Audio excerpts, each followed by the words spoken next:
Why should we grow heritage grains? Continuation of organic production. Chemical pesticides are not used in organic production. This is why there is a need for plants with longer straw in order to compete with weeds. Artificial mineral fertilizer are also not used in organic production. There is a need for crops that have large root systems to obtain nutrients themselves. Diversity and different kinds of structures are nature's strategy for survival. Climate change is forcing us to grow sustainable crops. Moreover, the following are reasons for growing locally adapted landraces. Biodiversity. More cultivated diversity preserves different types of genes. Locality. Increased local cooperation support also cultural heritage. Nutrient density. More nutrients from less. Sustainability. To improve the soil health. Diverse genes.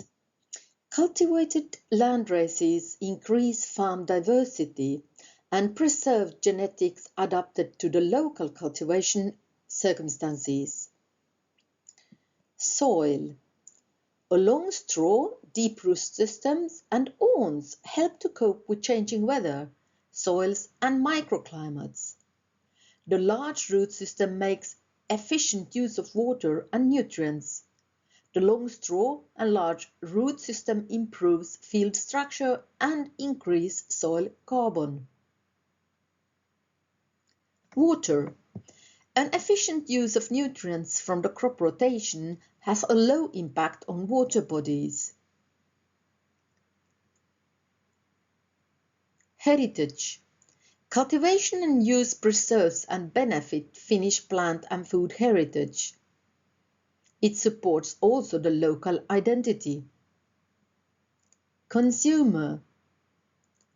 The nutrient-dense yield is rich in minerals and proteins. Yields do not rely on mineral fertilizers. Local production and further processing strengthen the rural economy. The consumer understands how the product is done, can follow and influence it. Globally, 700 million tons of wheat is produced for 7 billion people. That is 100 kilo wheat per person and year, or 274 grams per day. It should be enough for more than half the mineral requirements per day already using conventional varieties. But only 50% of the crop is used for human consumption and milled into white flour. This covers only 5% of the mineral requirement. Whole grain bread. To be called a whole grain product, whole grains must be at least 50% of the dry weight. It is the industry sector's own rules. However, this is not followed at all. Fazer Active Rye is, according to the packaging, a whole grain bread, even though it contains only 9% whole grain. The main ingredient is wheat. Anita Laser Reuterswärd, who works as a specialist at the Food Authority in Sweden, says mislabeling on the packaging is not illegal. Under EU rules, the whole grain component can be as small as you like. The only rule is that it must be marked on the packaging.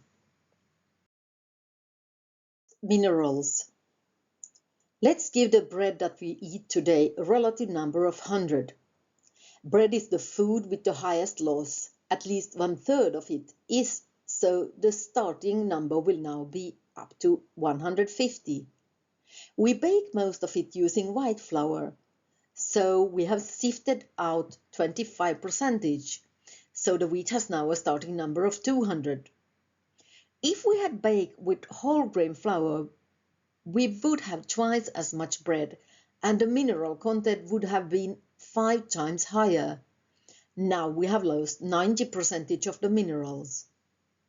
If we use a heritage variety, a landrace, we increase the mineral content by 10 times in the total consumption. Why should we produce heritage grains organically? 83% of all whole grain breads contains pesticides. All people living in Skåne region in southern Sweden have straw shortening substances in their urine, and most of them have also glyphosates. Heritage grains can be used as 100% whole grain flour without any risk. Some heritage landraces have very high mineral contents. Minerals and landraces.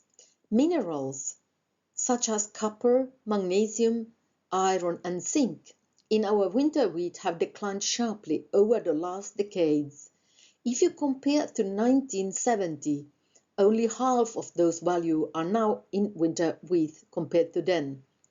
In Sweden, there is used almost exclusively white flour, which has only 20% of the minerals left. Today, we only get 10% of the minerals we need on a daily basis.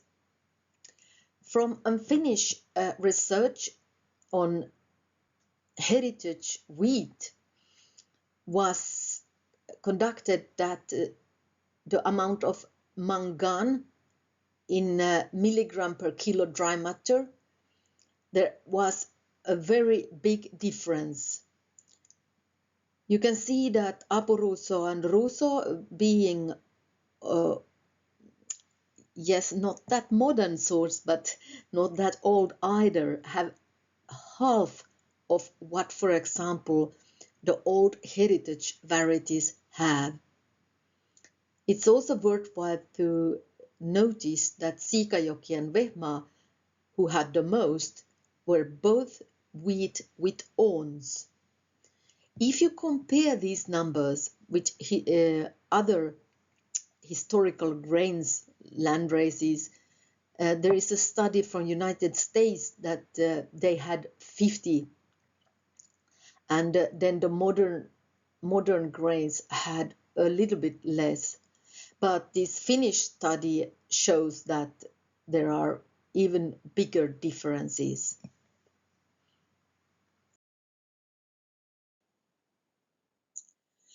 Organic production have lower yields, and so has the cultivation with heritage grains, landraces. Nutritional yield, it is how many people can be fed from 1 hectare crop yield. Landraces such as, for example, millet, has a low yield but a very high nutrient content. Nutrient density. How much is needed in grams to meet the daily nutrient requirement?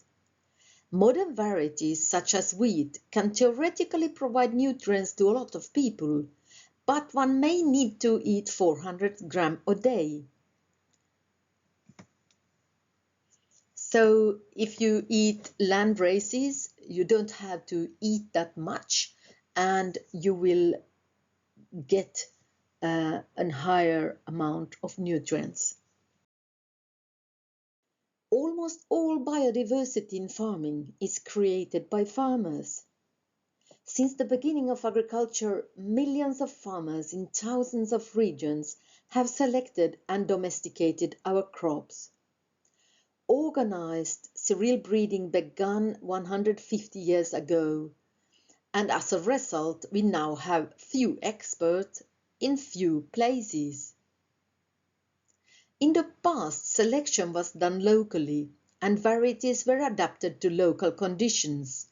But now varieties are bred to suit large areas. Arnulf Merker has said that GMO, genetic modified varieties, are like small waves in a big ocean, where the ocean is the farmer's choices among cultivated plants.